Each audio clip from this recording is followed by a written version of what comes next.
This is my journey.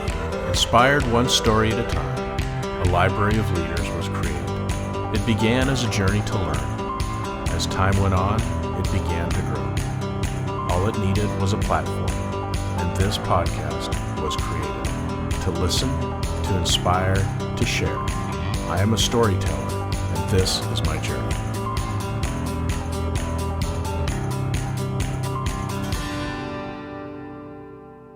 Welcome to another episode of Profiles in Leadership. I'm your host, Steve Anderson, and today our guest is Ty Givens. Ty is the founder of CX Collective and a trusted partner in brands that want their customer experience to be a competitive edge. She's known for turning messy operations into scalable, human-centered programs that drive loyalty and growth. So Ty, welcome to the program. It's great to have you on today. Hello, thank you for having me. Glad to be here. So let's just start with a little context. Why don't you give us a little background on kind of where you grew up and a little Yeah. bit of your early life and then how you ended up where you are now? Yeah, so I'm born and raised in LA, South Central Los Angeles. Um, and I am the first granddaughter, and first daughter. So there's a lot of things that kind of go with that as far as personality traits. And I think I fit most of them, to be honest with Yeah. you. Okay. Um, but I feel like it served me well in life. So I started out, my mom sent me to private schools and I went to Palisades High. And I ended up going into workforce management, like as far as my career starts. So when I was about 18, I started working at the Office Depot corporate office. They put up a position for technical support specialist. I didn't know what that meant, but because I have some of those personality traits of the first daughter and the first granddaughter, I was like, I'm just Yeah. gonna do it. And I Whatever. did. Jump in. Yeah. And yeah, just hey, I'll figure it out once I'll learn how to swim once I get in the pool. And so that's exactly what I did. And I I think I realized, like, once they announced layoffs and I had to find another opportunity, that I had embarked on an actual career that I didn't even know existed.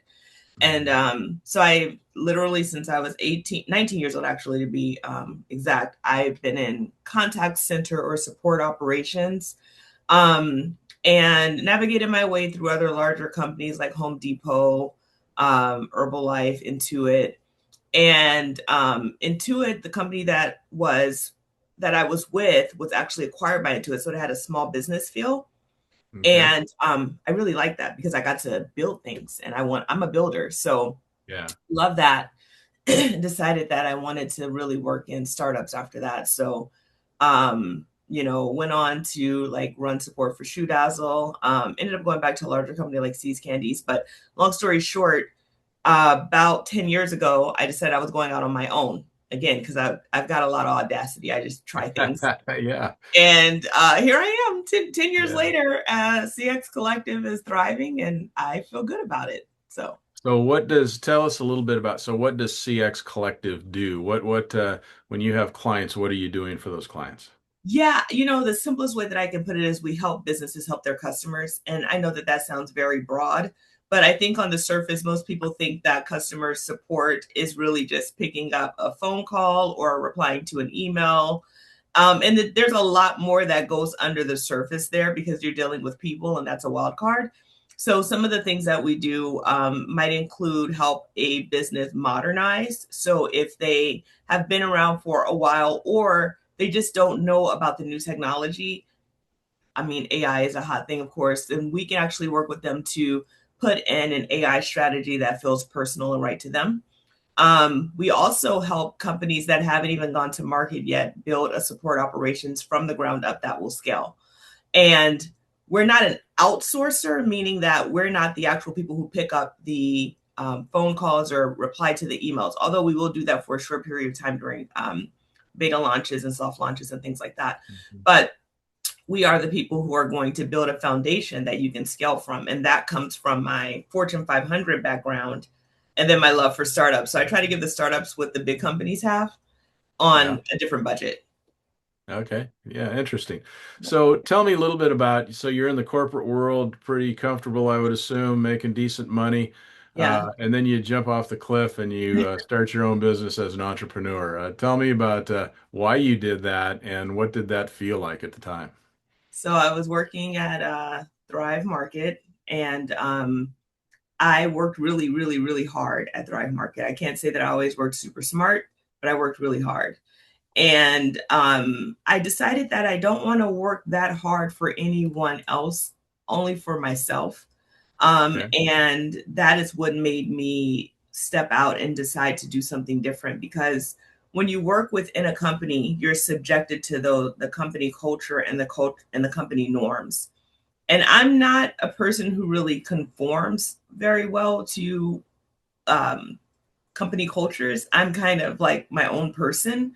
And Yeah. I can show up here and do the work, but that doesn't mean that I'm going to, drink the Kool-Aid, so to speak. And I think a lot of companies kind of go wild with culture, and doesn't feel good to me. It feels, I don't like it. It feels cult like. So because Mhm. I am, I love to do good work, I thought it would be nice to be able to do this for many different companies and to not have to socialize myself into what their norms are, but still be able to deliver the best possible work. And I wanted to create a company where like my team can show up as the best version of themselves, both at work and at home. So we're very flexible and fluid as far as like our work schedules, but we get things done. And that is what I always wanted, to the kind of environments I wanted to work in, that didn't tie me down to a desk 9 to 5, but allowed me to really just show up and do the best work. And that's what I created. So you've been at it for 10 years now, you said, is that right? Yeah. Yeah. So tell me about your culture now with your team. You described it just a little bit a second ago about Mhm. flexibility and things like that. But how do you attract the people that like that culture and want that type of thing? Because it is a little different than probably what a lot of people are used to. Yeah, and it's not always easy. Sometimes, like I've had team members who have decided that they wanted to try it, but would come in and work and say, you know what, no, I kind of need a little bit more structure, or I need to be inside of an office, or I need a little bit more guidance. Yeah. What I tend to do is when I'm talking to people, I ask them about what type of environments they work best in. And I try to listen for like, what was your favorite, job or company, and what made that great? And what I'm listening for is someone who's saying like, I really just want to be able to do my work and have my time. And if I can get some inclination there, then I know that they would be a fit. Because we're not your typical consulting agency. Like, I don't care to bill a bunch of hours and all those things. My thing is freedom and flexibility. And I just want to have a nice and happy life. So we're not into blowing the budget for any client. I just want the freedom and flexibility. So with our clients, we do have meetings if they want. We barely meet internally because we don't really need to. I tend to hire SMEs, so if you know your stuff, we probably, some of my team members I might connect with once a month, every other week here and there, probably 10-15 minutes, because we're very autonomous. And if you're a person who loves to, if you're not introverted and you like really enjoy collaboration and working with people all the time, then probably not the right fit. And that's okay. Yeah, yeah. Oh, that's really interesting. So it's where are you based out of? I'm in LA. You're in LA, and so other people that work on your team could be anywhere, I They're assume. anywhere. We have somebody in New York. I have someone in San Francisco. Um, and two people in New York actually. Yeah. So Yeah. Yeah. Okay. That's great. So it's interesting to me, as a consultant, you come in and you've had that experience in the corporate world. yeah. You understand what that is, but what you're doing now is very different. So, as far as your own culture is concerned, so how do you go into a company and say, okay, here's what you're doing, and it's chaos or it's not working well. Here's what I recommend that you do. So tell us a little bit about that because, I would assume you can't go into a company and say, oh, you should just be like my company, I'll be No. super flexible, whatever. So you have to put a different hat on, I would think. Yeah. And one of the main things is because I have sat in the seat of most of the people that I help, I know what it feels like to be there and to have conflicting priorities and things like that. So what I try to do is understand how if there's a leader in place, I'm actually going in and aligning myself with that leader. What opportunities do you see? What do you wish that you could do that you don't have the time or that you haven't done yet?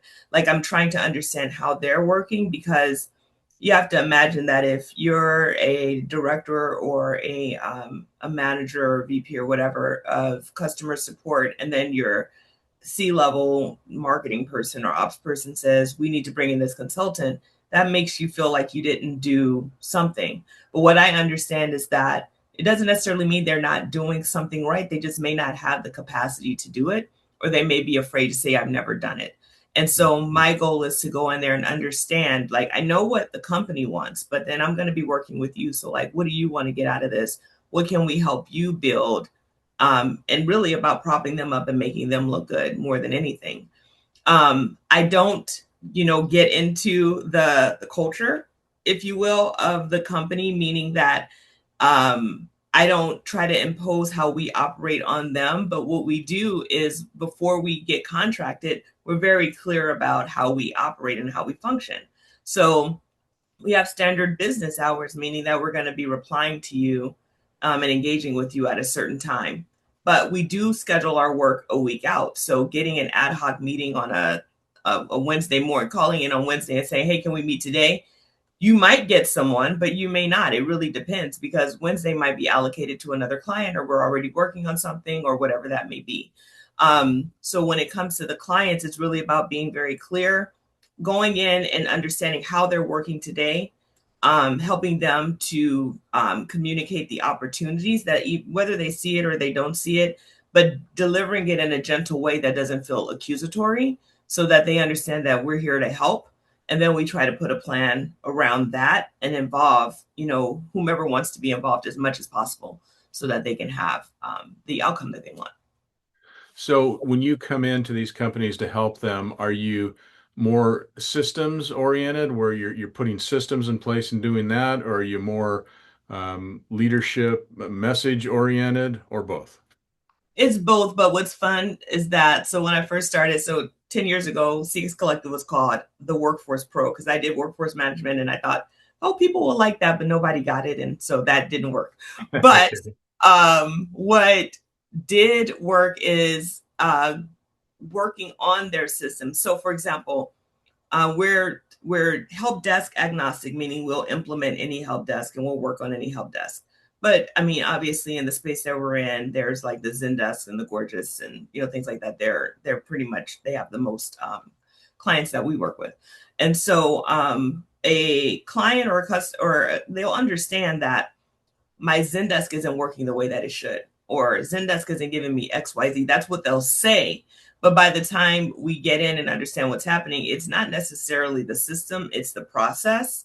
And so it's really, in most cases, we're doing a lot of system work, but we're not your typical vendor or implementation partner, meaning that we just put in place what someone says that they think they want. We actually, because I used to run teams, I've run teams with 0 and run teams with 300 seats. And so I know how to set up the operation. So when you're working with us, you're not getting a here, just put this there kind of thing, or what do you want to do? You're actually getting like a proper setup that will take you from 0 to 100. And Yeah. so the goal there might end up being that we need to work with the leadership team, or maybe we have to put together some documentation or some more development or training for them so that they can now run the new operation. Yeah. Okay. And how do you find your customers, or how do your customers find you? Do you do some marketing, or is it just word of mouth, or how do you build your business? We get more clients through word of mouth, even to this day. And Google. I mean, a lot of people find us on Google, or they might see if they follow me on LinkedIn, they'll see that, I'm always talking about something. And so I think that that helps people. We do playbooks. We have a lot of resources that are out there. So I use a lot of different avenues, but I don't do a lot of paid marketing because for us, it's about quality, not quantity. So I don't necessarily want a bunch of people at the door who aren't the right fit. I'd rather have fewer people who come in that we can actually do something with. Yeah. And you mentioned it earlier, but AI, we can't do any of these interviews anymore without talking about AI. So let's talk about AI. Right. Are people in that area that you're helping them design and become more efficient at, are they using AI well, or is it just the Wild West, or what are most people struggling with when they try to implement AI into their system? It's the Wild West. And that's okay. That's why we're here. But um, the thing that they struggle with is thinking that AI is a light switch. It's not. They feel like they can. You can't put, what did I say, makeup on a pig, like, and then think that Yeah. it's not going to look pretty. So what you have to do is you still have to do the work of cleaning up your processes, cleaning up your documentation, and you have to consistently monitor it. And I think that when, I'm going to say executives, because they don't have their hands in things as much, when they Yeah. hear the term AI, for them it's like, oh, this is just going to fix everything, it's going to be quick, we don't have to hire as many people, or whatever the case may be. And that might be true down the line, but right now there's a lot of things that you have to do to make AI actually work for you. And I think that a lot of people are missing what it means and what it takes to set up to be successful. And that's where we come in. Yeah, that's great. So you do touch on the human side of leadership as well. It's just not systems, it's just not AI. So when you work with, executives or people in the system, a lot of times, tell us a little bit about, I heard you in another talk, you talked about the emotional cost of self-doubt and how Yeah. people just, when they're not sure, what happens. Yeah, so I mean, because I've lived that myself. So um I really focus on trying to create a safe space for people to say, I don't know. Uh-huh. And I actually think the person who is able to admit that they don't know is probably the smartest person, because we don't know everything, right?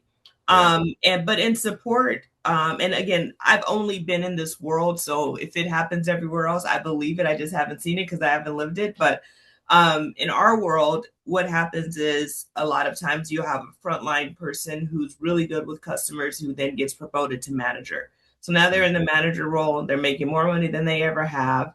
And then they've got now executives saying to them, well, we need to be more efficient.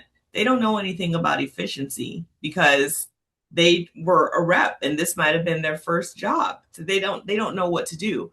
And so the emotional toll that that takes on them is, what, imposter syndrome, or causes them to feel less than, or not feel like they can't function, or whatever the case may be. And so, what I try to do in situations like that, because I've gone through it too, is walk through with them, like, what does success look like? I have a belief that you can't build strategy if you've never seen what the outcome can be. And when I was 24, that's when I first became a manager at Intuit at 24 years old. And my boss used to tell me that I wasn't strategic. Well, 24-year-old Ty took that to heart and felt like I was a failure. But 44-year-old Ty says, oh, how could I be strategic? I've never seen success. And you don't know what success looks like either. So you can't put that on me. Now, Yeah. I'm older now. I'm wiser now. I have a lot more confidence. Back then, it felt really terrible. So I always try to put myself into the shoes of that person and help them understand that, it's not will because you're willing to do it. It's skill. And if you don't have the skill, it's because you haven't been there yet. And that's okay. Yeah. So you said earlier that you were, because of your birth order, just because of your personality, you're willing to jump in and learn how to swim once you're in the Yeah. water. Not Yeah. everyone does that, and you also we talk about how the cost of being promoted too early and not being ready for that. So Mm-hmm. what is the solution? Is it leadership development programs? Should companies be priming these people before the promotion happens so they don't come in just blindsided? Yeah, I think so. So I'll give you a quick story. When I got hired in my first manager role when I was at Intuit, I was an analyst at the time. I was working for Home Depot's Expo Design Center, which is no longer around. This is around 2006. And I kept getting emails from someone who was saying, like, hey, I have this role, but I got, you get spam. So I was like, whatever. Anyway, the lady got my phone number, called me, and was like, I really have this great opportunity that I think you should do. And it was the manager role. And as an analyst, I was like, I'm not ready to be a manager. And she's like, but I think you are. And I'm like, okay. Went in and actually got the job. And I'm like, okay, great. Now I'm here. What does a manager do? And Mm. so when I look around, I have peers, but my peers they have manager titles but different responsibilities. So there was no one who did what I did in that particular division. So it was kind of lonely. Yeah. Um, and so what Intuit I feel like did well, and I don't know what they do now, but you're required to go through 40 hours of training a year, which was really nice. And so what I figured out when I did my MBA program is that the um, training that we went through were actually like MBA related work, which was Right. nice. Yeah. Now, and so that for them, they invested in that. Now, what they could do is develop my soft skill, like leadership, performance management, things like that. That was great. What they couldn't do is develop my skill around specifically workforce management or resource planning because that was too niche. So one Mm. of the things that I've taken on myself is to put together playbooks for people so that they don't have to know everything and they can just actually, pull down a playbook and work through it. And they're they're pretty detailed. Like one of them, I printed. Oh, it's right here. I printed it out because I was going through it because I'm building a workshop around it. It's 64 pages. Like Okay. there was a lot poured into like taking stuff out of my head and trying to give somebody something tangible that they can actually use and do something with. And I think that in the world that we're living in today, like traditional training feels boring. So it's not necessarily training, but it's like a concept is introduced, you get a case study around it, and then you immediately get an exercise so that you can apply what you just learned to your current situation. And the idea Mm. is to constantly be thinking about how you can implement these things in your organization and making sure that you understand it in layman's terms. I've interviewed a ton of people, and when I do, sometimes they can speak the language, meaning they know the terminology. They can spit out KPIs and metrics and all those things. But when it comes to, well, how do you go about turning those numbers around? They don't know because they've never actually done it. Yeah. Now, I think you make a really good point about, the human side, being able, I think a really good leader has to be a good storyteller because you Mhm. have to be able to paint the picture of what that success or what that outcome looks like.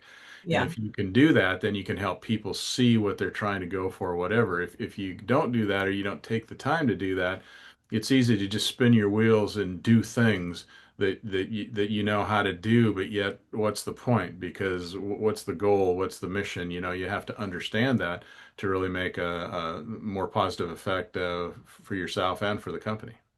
Absolutely true. Absolutely true. So, do you do something called the loop method?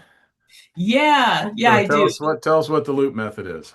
All right. So of course I don't remember my acronym. So give me 1 second. Because it has been a minute since I focused heavily on the playbooks.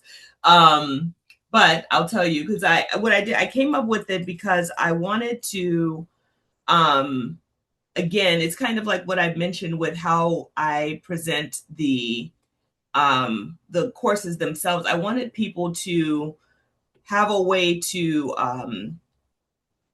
apply their learnings because I'm a person who ironically hates training. I know that's weird because I have these playbooks, but I hate training because it's boring. So with Loop, the idea first is to learn the concept, right? So if we're talking about workforce management, there's 5 parts to it. There's the forecast, capacity plan, schedule.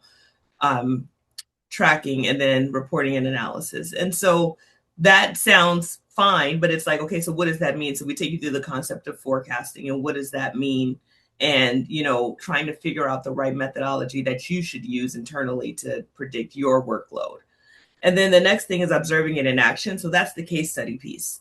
And that is so that you can see how other organizations have used this same, concept and the results that they got from it. So that it's like proof of concept. This is like it actually works if you apply it correctly. And Mhm. then the next thing is owning the practice. So now that you have had a chance to understand what the concept is, see how other companies have used it. Now we're going to apply it to you. So that's the part where we go in and you actually are learning, or excuse me, using what you learned and you're applying it. So for example, we'll talk about a forecast methodology, and then the question might be, how far back can you pull your history? Which methodology do you think works? For example, a startup who's going to market, they are not going to be able to forecast based on history. You're going to have to do some kind of prediction based on customers and all, assumptions up the wazoo. So Yeah. there's going to be different processes there. So we would talk you through, or take you through the playbook, like how to actually think about how you're going to approach it. And then proving the impact is at the end of the playbook. Excuse me, once you go through everything, you're going to pull down your PDF, and your PDF is essentially a plan now. So you have something that you can take and actually execute. And I did it that way because I didn't want people to go through training arbitrarily. And I've seen a lot of trainings that people do. You go through it and you're like, okay, yeah, this is great, but how do I even use this in real life? I didn't want that. So I wanted to make sure that I told people exactly how to use this in real life. And in fact, you're going to get something that you can do now and roll with it. And I think it's going well. Yeah, I think the playbook is a good way to describe it. If you a lot of times we go to these learnings or these opportunities to learn more, and a lot of it's theoretical, and a lot of it sounds great, and a lot of it's exciting, and then as you say, you show up and the next week to work, and you're kind of like, okay, so how do I do that? So a playbook really makes a lot of sense, because then I can open up my playbook and say, oh, if this is my situation, this is the play I run, or this is what I do. Yes. So I Yes. think that makes sense. Now, do you actually go on site to these companies and do the training, or do you do workshops, kind of like retreats on the So weekend? What does it look like when you go to a company? I'll definitely do workshops. I'm doing one on March 3rd, and then I'm doing a symposium on March 10th. Mhm. So I'm always happy to go out and actually take a playbook and make it live for people. Okay. We also do webinars. So I've had different companies come to us and say, hey, like especially B2B brands, can you put together something for our clients, or like take these two playbooks and merge them into something? Like all of those things are possible. And then I also do like a free workshop every last Thursday of the month that is focused on bringing AI in. And it's, if you're someone who's already kind of, AI, you might find it a little boring. But this is for the people who don't really know how to leverage or bring AI to life, and they need that help. That's what I end up working with them on. Okay. I'm always curious too, in a consulting situation like yours, say you come into a company and you're working with that team that's, the customer service related, and you're implementing what management or what the leadership wants, and you discover, or maybe the workers online tell you, this doesn't work, or this isn't a good, I don't think this is a good idea, whatever. Yeah. Then what do? Do you go to the executives and try and tell them what they're not seeing, or do you just try and implement their vision no matter what it is? No, I do. They, at the end of the day, we will implement their vision, but I always tell them. So, for example, let's say that we do like a kind of like a first look sort of thing. So, client will, ask us to look into how they're working, and they'll tell us the idea of what it is that they want their operation to look like in the future. And we go in and we're going, okay, well, in order to do this, you need to do this, and this. And then they come back and go, yeah, but we only actually want to do like this one thing, but we still want that result. Well, my job is risk management too. Yeah. So I'll just nicely tell them that if we only do this, you're not going to get that, right? There's just, it's Mhm. not possible. If you want to get the closest to that, I can rework it for you to show you what success could look like. But at the end of the day, if they decide that they still want to move forward with the limited scope, that's not a problem. We'll still do that. But every step of the way, I'm reiterating that you're not going to get the outcome that you want because you're not putting in the investment to get that output.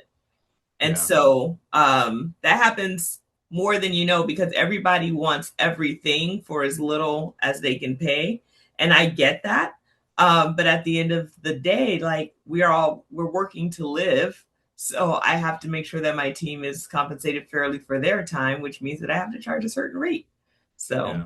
yeah. Well, I think it's interesting, when we look at it from the other angle, I think a lot of times leaders don't always ask the questions and listen to the frontline people that are doing the work. And so if they haven't done that, I can see that that puts you in the middle sometimes where you have to come in and say, okay, Yeah.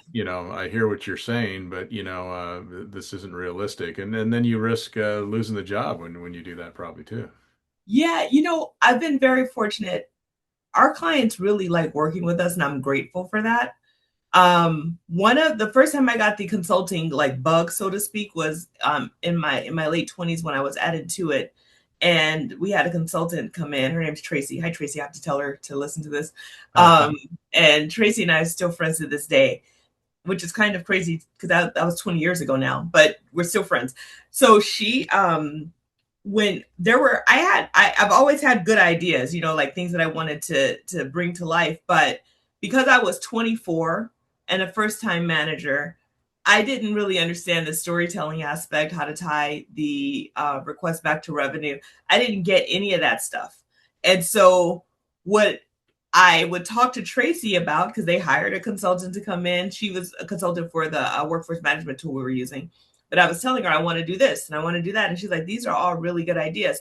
But what she would do is she would take my ideas and go and present them to the leadership team. And they'd be like, yeah, why? Because she had been doing it for 20 years.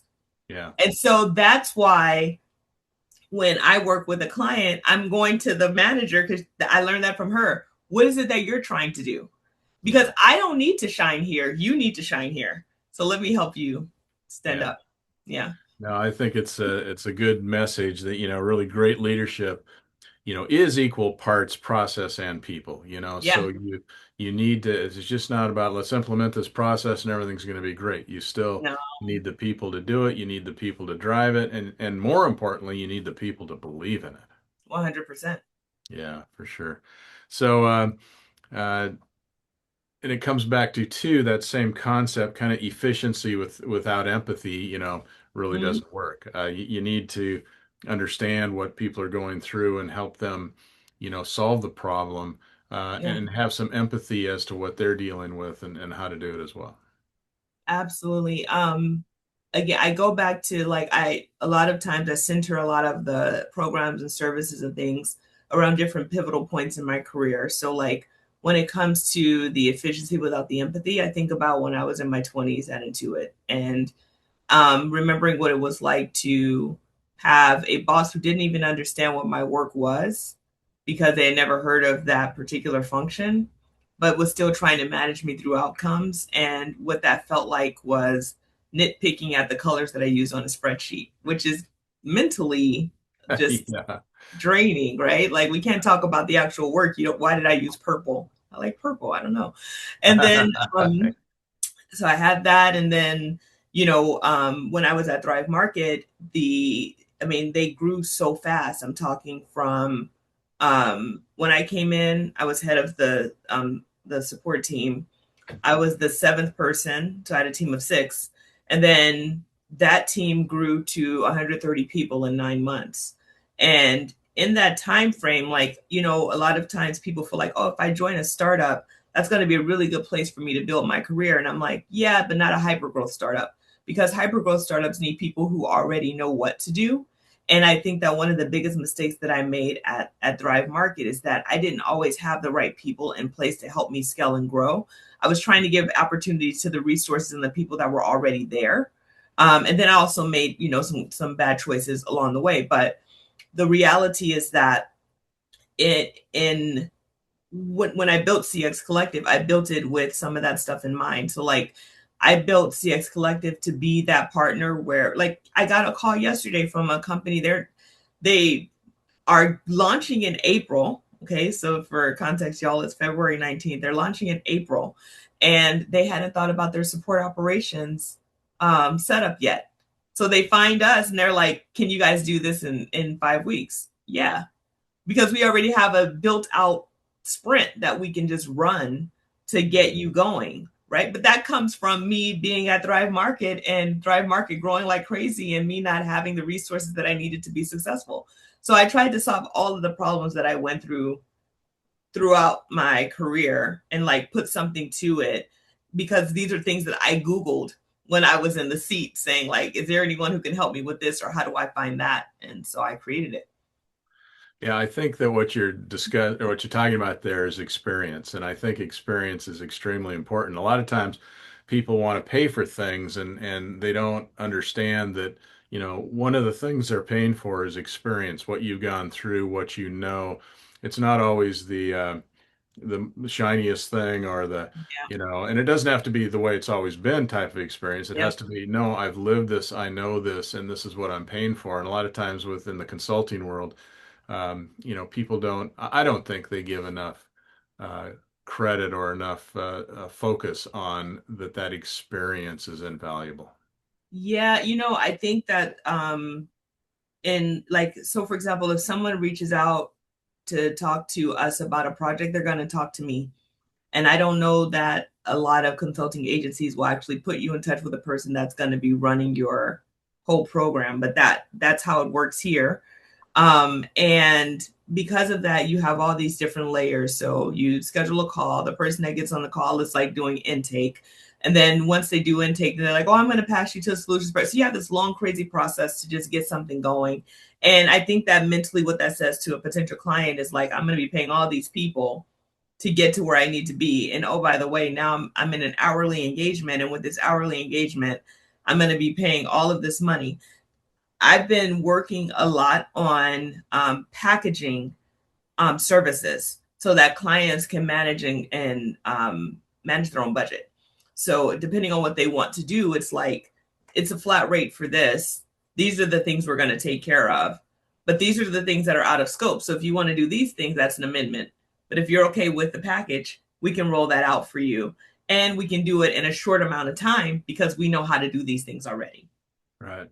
So it's the experience, like you said, that they're paying for. And if you're smart about it, as someone who's hiring you, you're paying a premium for all that experience or whatever. It's not a direct correlation between this many hours for this much is what, Yep. sometimes you're paying for the intangibles that are hard to put a dollar figure on, but to me, that's almost the most important piece.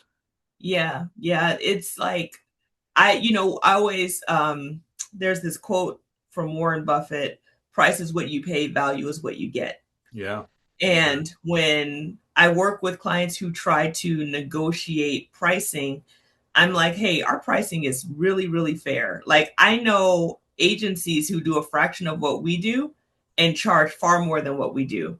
And and the output might be decent, but what you're missing is the how and the best practices around your support operations. If you go with, because there's plenty of agencies that will do implementation and they charge a pretty penny for it, and the person that's working on it, they've never even answered a phone call or never even sat on a support team. They're just checking boxes. Whereas when you work with us, I'm like, oh, you actually don't want to. I know you think you want to do that, but you don't want to do that, and let me tell you why. But if you really want to do that, you're going to end up calling me in 6 months because you're going to want me to undo it. So we can either do it right the first time, or Yeah, you can pay for it twice. Totally up to you, you know. But I always tell them like I can't give you less value for less money because we're going to show up 100% every time. We yeah, care about your outcome. We care about you getting the results that you want, and this is what it costs to get that. yeah, And yeah, so yeah, for sure. And it's kind of that same thing too, where like I like to think of myself as a connector, so sometimes people may hire me to do something, but what really made the difference was I introduced them to somebody else who knew somebody else, and then because of my influence and whatever, and yeah, again, it's hard to put a dollar figure on that because that's, if you look at it just on paper, it's like, oh, all he did was make a phone call. Well, that phone call, was developed over a 20-year relationship, Yes. that makes a difference. So it's not just as easy as picking up the phone and doing a 5-minute phone call. So And it's and your opinion, let's say that person you've been in contact with for 20 plus years, and you refer, let's say you referred someone, a friend of yours who's you've had for 20 years, to CX Collective. They're going to trust your opinion because of the on the strength of the relationship that has value. yeah, for sure, for sure.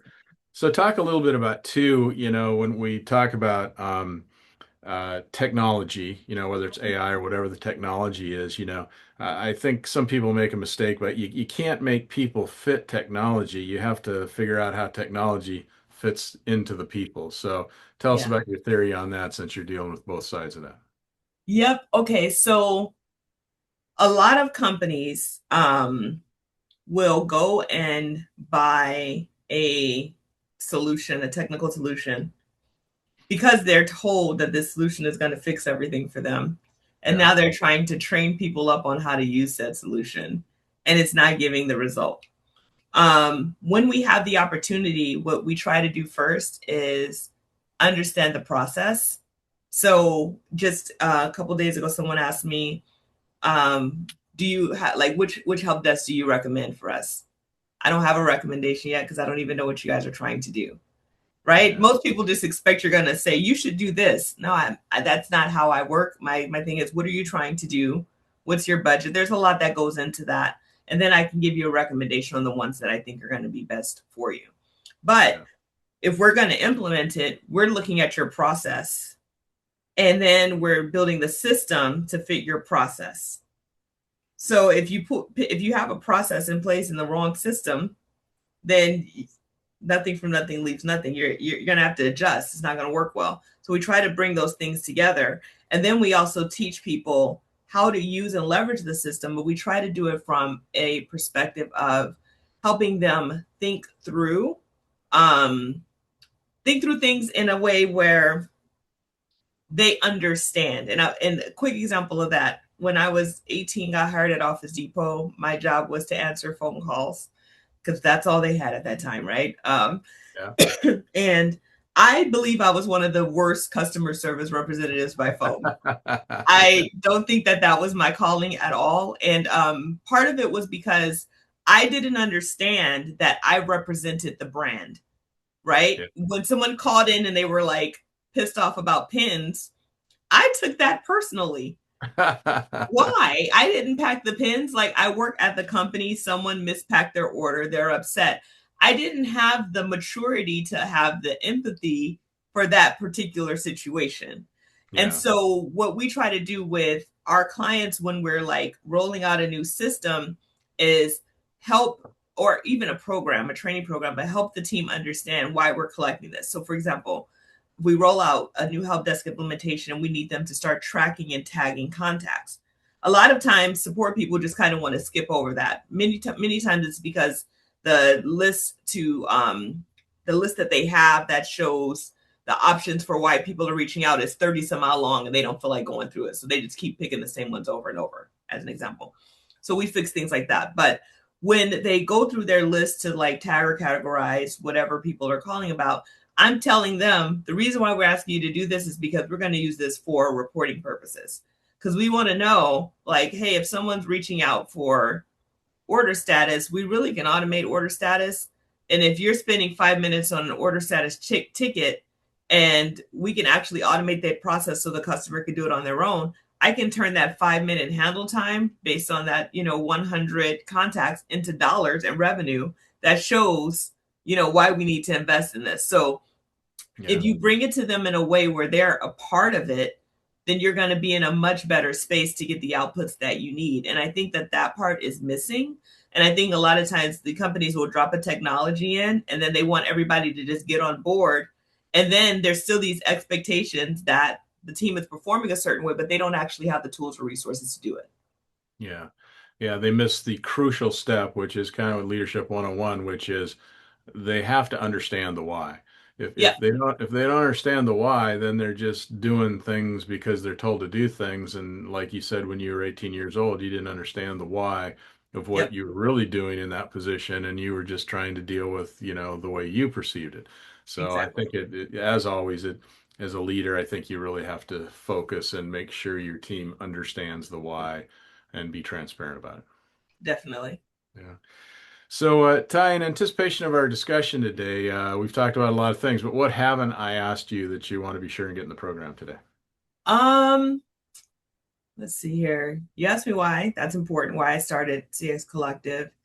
Oh, you. One of the things I do want to share is Yeah. who our ideal customer is. Our ideal Okay, client go. is. Yeah. Um, it is first of all, we can do B2B, B2C.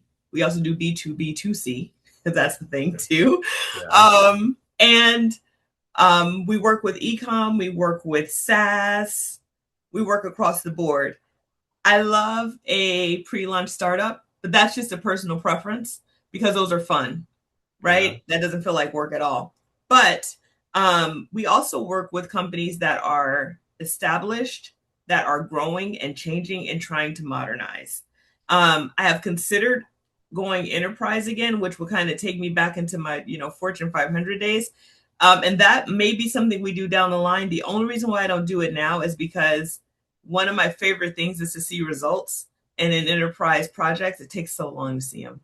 But if Yeah. we do small or mid-sized companies, we can see the results pretty quickly. So I think Yeah. that those would be the ones. But I mean, don't Yeah. hesitate. I do a 15-minute free chat, and you can ask any question you want or just send an email.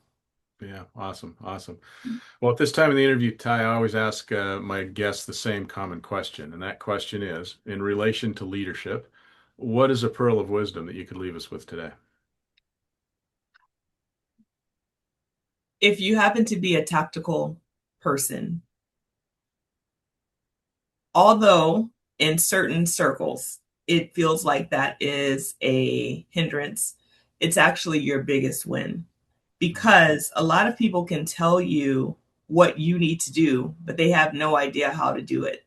And if you know what you need to do and you know how to do it, that makes you very, very dangerous in a very, very good way. And there's a lot that you can do. So if you haven't gotten to the point of being completely strategic, that's fine. Lean on the fact that you actually know what to do and roll with that. Yeah. Awesome. Well said. So, how do people get a hold of you? They want to reach out and they want to investigate this further. How would they do that? Yeah, so on LinkedIn, Ty Givens, you can find me. There's a star in front of my name, so that one is me. And then also, you can go to cxcollective.com/Ty, and there's like a central space for you to like learn about the playbooks or like what our monthly themes are and all that fun stuff. And yeah, you can also schedule a 15-minute chat.